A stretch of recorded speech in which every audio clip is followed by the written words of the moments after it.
Hello students, last के lecture में हम बेसल न्यूक्लिया के इंट्रोडक्शन के पार्ट पढ़ा। उसमें हमने देखा कि हमारा कॉर्डेट न्यूक्लियस क्या होता है, उसके बाद में हमारा पोटामेन क्या होता है, हमारा जो लेंटिफॉर्म न्यूक्लियस है वो कैसे बनता है, नियोस्ट्रैटम क्या है, ठीक है, पैलियोस्ट्रैटम क्या है, इसके बारे में डिस्कस किया। उसके कनेक्शंस क्या क्या होते हैं उसको भी डिस्कस किया है। आज के लेक्चर में हम लोग उसके फंक्शंस को पढ़ेंगे, मतलब जो हमारा बेसल न्यूक्लिया है या फिर बेसल गैंग्लिया है उसके एग्जैक्टली क्या क्या फंक्शंस होते हैं। फंक्शंस पढ़ने से पहले एक थोड़ा सा एक इंट्रोडक्शन हम लोग एक लूप के बारे में लेते हैं। मतलब जो हमारी बॉडी में या फिर हमारे नर्वस सिस्टम में जो हमारा मोटर सिस्टम काम करता है, मोटर एक्टिविटी जैसे होती है, उसके कौन से फाइबर्स है जो हमारी नर्वस सिस्टम में एक्टिवेट रहते हैं। ठीक है, तो देखो पहले क्या होता है, अगर कोई भी एक्टिविटी होनी है, कोई भी एक्टिविटी अगर मोटर एक्टिविटी होती है तो उसका एक साइकिल चलता है। वो कैसे चलता है, मान लो कि यहाँ पर आपका सेरेब्रल कॉर्टेक्स है, ठीक है, यह है आपका सेरेब्रल कॉर्टेक्स। यहाँ से फाइबर्स निकलेंगे, वो जाएंगे आपके न्यूरो कॉर्टेक्स में, न्यूरोस्ट्राइटम, ठीक है, या फिर इसको हम लोग स्ट्राइटम कहते हैं। अब ये जो कॉर्टेक्स वाले या फिर सेरेब्रल कॉर्टेक्स वाले जो फाइबर्स होते हैं जो हमारे स्ट्राइटम तक जा रहे हैं उसको हम लोग कहते हैं कॉर्टिको स्ट्राइटल फाइबर्स, ठीक है, कॉर्टिको स्ट्राइटल फाइबर्स। अब यहाँ पे जब ये फाइबर्स न्यूरोस्ट्राइटम या फिर स्ट्राइटम में आते हैं उसके बाद में ये अगेन डिवाइड होते हैं दो पार्ट्स में। मतलब कुछ फाइबर्स हमारे सब्सटेंशिया नाइग्रा तक जाते हैं, सब्सटेंशिया नाइग्रा को जाएंगे, और कुछ फाइबर्स आएंगे हमारी पैलेडस या फिर ग्लोबस पैलेडस, ठीक है, ग्लोबस पैलेडस का। अब जो फाइबर हमारे स्ट्राइटम से पैलेडस तक, मतलब ग्लोबस पैलेडस तक आ रहे हैं उसे हम लोग कहते हैं स्ट्राइटोपैलेडल फाइबर्स, बराबर। और जो फाइबर्स हमारे स्ट्राइटम मतलब हमारा न्यूरोस्ट्राइटम से लेके सब्सटेंशिया नाइग्रा तक जा रहे हैं उसे हम लोग कहते हैं स्ट्राइटम नाइग्रस, ठीक है, स्ट्राइटम नाइग्रस, बराबर।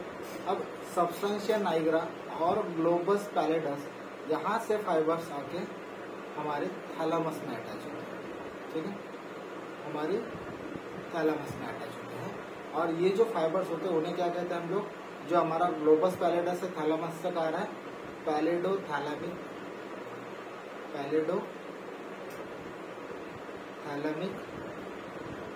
फाइबर्स, ठीक है। और यहाँ पे सब्सटेंशिया नाइग्रा से लेके फिर हमारे थैलामस तक आ रहे उसको हम लोग कहते हैं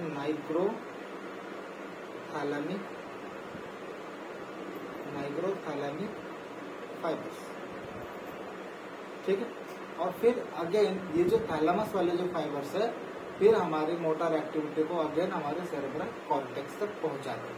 तो यहाँ पे क्या हुआ, सेरेब्रल कॉर्टेक्स से थैलामस तक एक इम्पल्स है, थैलामस से फिर रिटर्न हमारी सेरेब्रल कॉर्टेक्स तक गया। तो ये जो साइकिल है या फिर ये जो लूप बनता है यहाँ से हमारी मोटर एक्टिविटी होगी, ठीक है। तो ये पूरा जो साइकिल, जैसे कि हमारे सेरेब्रल कॉर्टेक्स से स्ट्राइटम या फिर न्यूरोस्ट्राइटम में फाइबर्स आएंगे, फिर न्यूरोस्ट्राइटम से दो जगह जाते हैं, तो हमारा सब्सटेंशिया नाइग्रा है और दूसरा ग्लोबस पैलेडस। जो ग्लोबस पैलेडस तक आ रहा है उसको हम लोग स्ट्राइटोपैलेडियल फाइबर्स कहते हैं, और जो हमारा स्ट्राइटम से हमारे सब्सटेंशिया नाइग्रा तक आ रहा है उसे हम लोग स्ट्राइटम नाइग्रस कहते हैं। फिर सब्सटेंशिया नाइग्रस से और ग्लोबल पैलेडस से यहाँ पर कलेक्टिवली थैलामस में आते हैं, और थैलामस से अगेन हमारी कॉर्टिकल या फिर हमारे सेरेब्रल कॉर्टेक्स में जाते हैं, जिसे हम लोग थैलामो कॉर्टिकल फाइबर्स कहते हैं, ठीक है, थैलामो कॉर्टिकल या फिर कॉर्टिको थैलामस, ठीक है। तो ये कनेक्शन बना रहता है, ये पूरी सिस्टम को हम लोग कहते हैं लूप, हम लोग इसे कहते हैं लूप। तो ऐसे लूप जो हमारी डिफरेंट मोटर एक्टिविटी को कंट्रोल या फिर कंट्रोल करते हैं या फिर कवर करते हैं, तो ऐसे 4 लूप हमारी नर्वस सिस्टम में प्रेजेंट है, ठीक है। पहले 4 लूप को डिसाइड कर लेते कि कौन से डिस्कस कर लेते कौन से। पहला जो लूप है उसे हम लोग कहते हैं मोटार लूप, ठीक है। दूसरा जो लूप है उसे हम लोग कहते हैं ऑक्यूलोमोटर लूप। तीसरा लूप होता है लिम्बिक लूप, और चौथा होता है एसोसिएशन लूप, एसोसिएशन लूप। ठीक है, तो ये 4 लूप होते हैं जिससे हमारी बहुत सारी जो हमारी मोटर एक्टिविटी होती है वो कंट्रोल होती है। तो देखो मोटर, यहाँ पर जो मोटर लूप प्रेजेंट है ना, उससे कौन सी एक्टिविटी यहाँ पर कंट्रोल होती है। जैसे कोई भी हम लोग एक्टिव स्टेट लेते हैं, एक्टिव हमारे जो भी मूवमेंट्स होती है मोटर मूवमेंट्स, वो पूरी मोटर लूप से होती है। ठीक है, तो active motor movements, active motor movements, या फिर इसे हम लोग प्लान्ड मोटर मूवमेंट भी कहते हैं। ठीक है, प्लान्ड मोटर मूवमेंट मतलब कोई भी अगर सेंसर या सेंसरी इम्पल्स मिला, उसके ऊपर हमें कोई एक प्लान एक्शन लेना है, तो हम लोग ये मोटर लूप का यूज होता है। ठीक है, दूसरा है अक्यूलोमोटर। अब अक्यूलोमोटर जनरली हमारे सेरेब्रल कॉर्टेक्स के जो हमारे फ्रंटल आई फील्ड वाला एरिया है, वहां से ये लूप निकलता है। मतलब जो भी आपकी आई की मूवमेंट है वहां पर ये कंट्रोल करता है। ठीक है, तो इसमें एक टर्म आती है सैकेडिक आई मूवमेंट, सैकेडिक आई मूवमेंट। ठीक है, या फिर सैकेडिक मूवमेंट जिसे हम लोग कहते हैं। इसका मतलब क्या होता है कि जैसे अगर किसी पेशेंट को आप बोलोगे कि ये पेन है, इसकी तरफ ध्यान देना, ठीक है, या फिर इसकी तरफ आंखें रखनी है, तो जब भी आप ये पेन घुमाओगे इस तरफ पेशेंट इधर देखेगा, फिर अगर आगे यहाँ पे आएगा, फिर आगे इधर आप पेन करोगे, तो ये जो जर्की मूवमेंट होती है हमारे आईज की, जिसे हम लोग सैकेडिक आई मूवमेंट कहते हैं, वो कंट्रोल होती है हमारे अक्यूलोमोटर लूप से। ठीक है, तीसरा है लिम्बिक लूप। अब लिम्बिक लूप का मतलब कहीं ना कहीं हमारे इमोशन से जुड़ा होता है। तो जो भी हमारे इमोशनल फैक्टर्स है या फिर इमोशनल एक्टिविटीज होती है, वहां पर हमारा ये लिम्बिक लूप काम करता है। ठीक है, और चौथा है एसोसिएशन लूप। अब कोई ऐसी एक्टिविटी या फिर ऐसी मोटर एक्टिविटी जो आपने ऑलरेडी लर्न करी है या फिर आपके सबकॉन्शियस में फीड है, जैसे कि आपको बोलने के लिए आपको कोई एफर्ट्स लेने की जरूरत नहीं पड़ती, बराबर।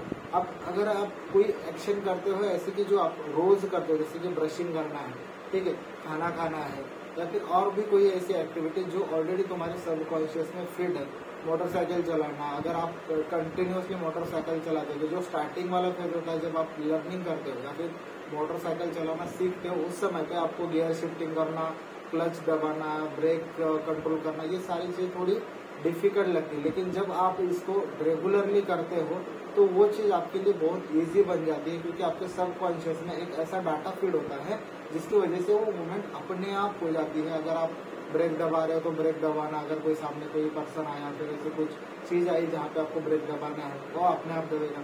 दूसरी चीज गियर शिफ्टिंग आप मतलब सबकॉन्शियसली कर सकते हो।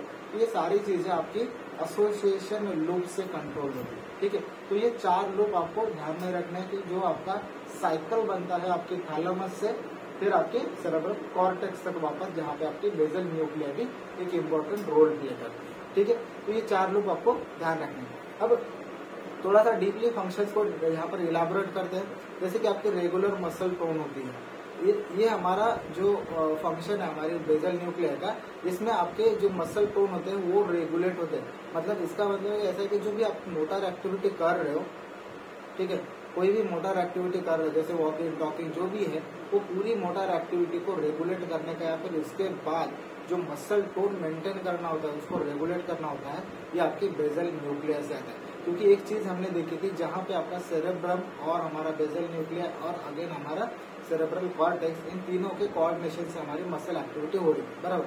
जब हमारा जो सेरेब्रलम वाला पार्ट है या फिर उसके फाइबर्स है, वो अगर यहाँ पर कुछ प्रॉब्लमेटिक होते हैं या फिर हमारा जो मसल वाला पार्ट है अगर वो वीक होता है तो उसका टोन लॉस होगा।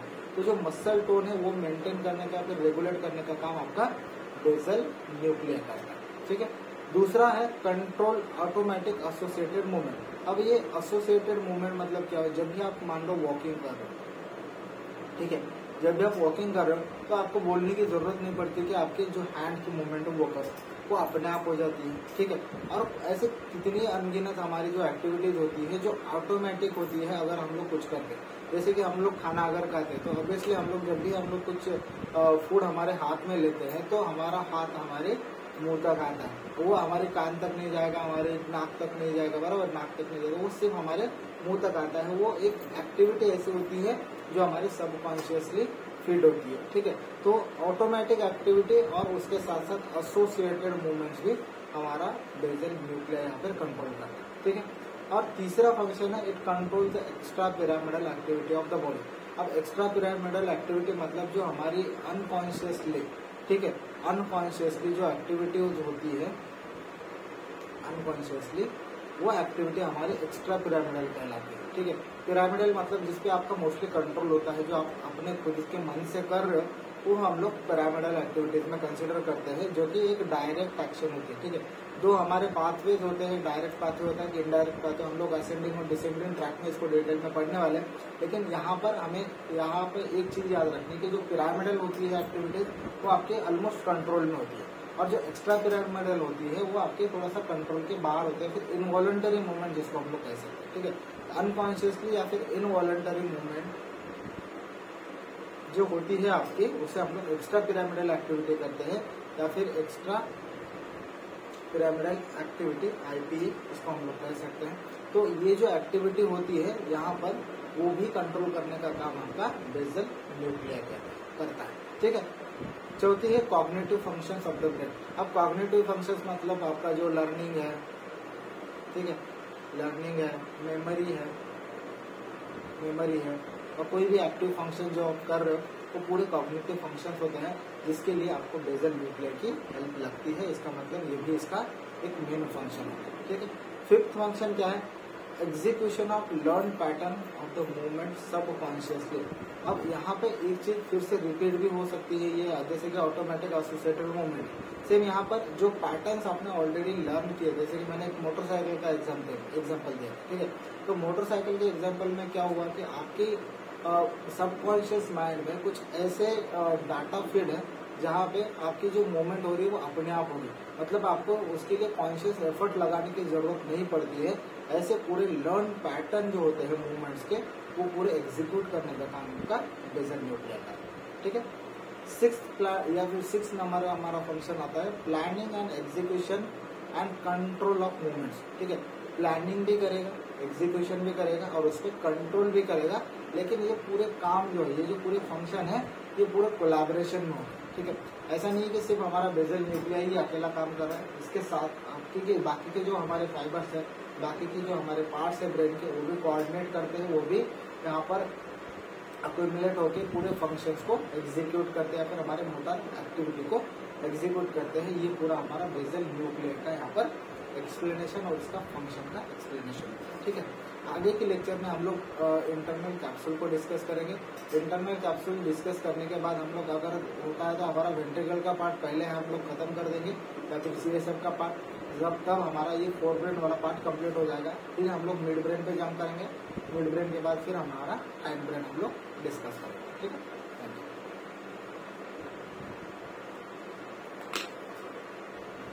यू।